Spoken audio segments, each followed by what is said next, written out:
Welcome to this explainer. Today, we're diving straight in to decode the brilliant, wildly creative, and honestly, deeply relatable comedic mind of Ogden Nash. If you've ever caught yourself chuckling at a perfectly absurd rhyme, well, there's a good chance Nash's influence was somewhere in the mix. We're going to explore his unique brand of poetry and see just how he mastered the human experience. But, to really grasp his genius, we're going to kick things off with a universal dread.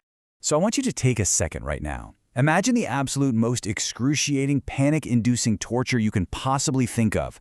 Like, what makes your palms sweat just picturing it? What completely robs you of your calmness, your cheerfulness, and, let's face it, all of your dignity? What is the absolute pinnacle of human suffering?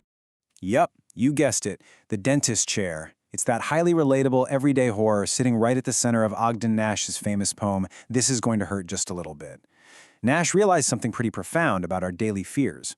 While some tortures are purely physical and some are entirely mental, dental torture is that rare perfect nightmare that ruthlessly combines both. The physical discomfort is totally amplified by the agonizing mental anticipation of what's coming next. Section 1. Anatomy of the Joke. Let's break down how Nash captures this total loss of calmness and dignity in the dentist chair. Now, what's really fascinating here is how brilliantly Nash maps mundane reality to dramatic, exaggerated extremes to build his comedic effect. In reality, you're just sitting there, mouth wide open, while a trained professional goes to work. But in Nash's poem, your mouth is a literal road being aggressively repaired. And the dentist? He isn't a medical expert, he's a bear, suffocating its prey as your jaw digs impossibly deep into your chest. It perfectly captures how the experience actually feels on the inside, completely ignoring how safe and routine it looks on the outside. Panic distorts reality, right? And Nash leans right into that distortion. And he doesn't stop there. He actually escalates the joke by completely ignoring the delicate little mirrors and picks dentists actually use. Instead, he lists these heavy, noisy industrial construction tools. We're talking stone crushers, concrete mixers, steamrollers. He even humorously suggests the dentist approaches him with a crowbar.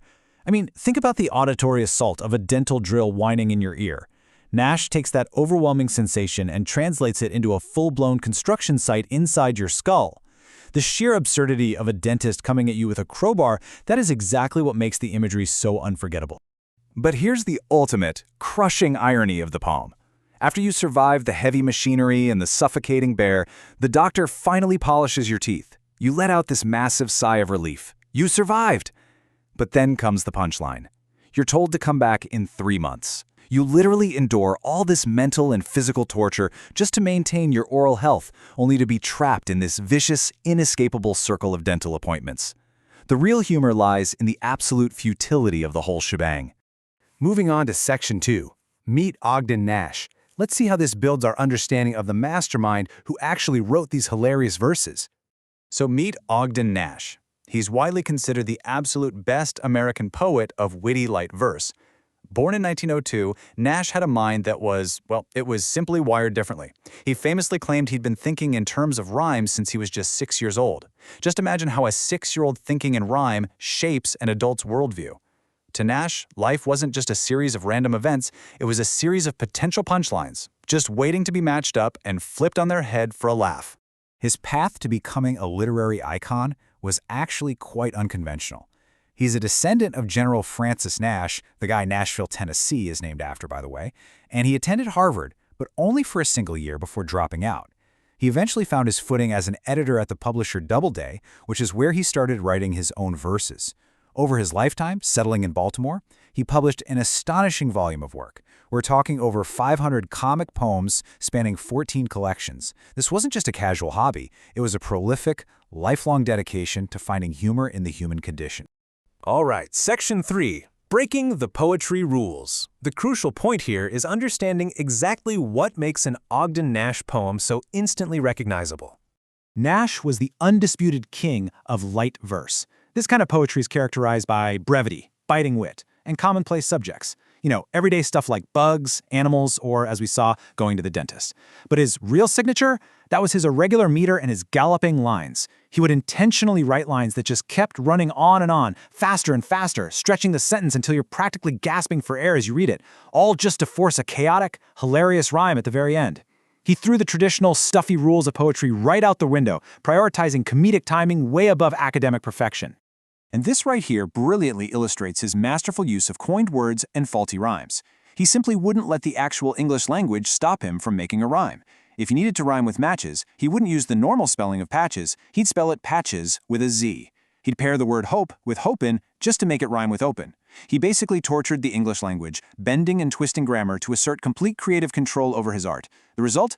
Pure comedic genius that celebrated the playful absurdity of words. Section 4. A masterclass in wit. Let's transition into a rapid-fire sequence to showcase his absolute mastery of brevity. Check this out. The cow is of the bovine ilk. One end is moo, the other milk. I mean, just perfection, right? In exactly 14 words, he gives you literally everything you need to know about a cow.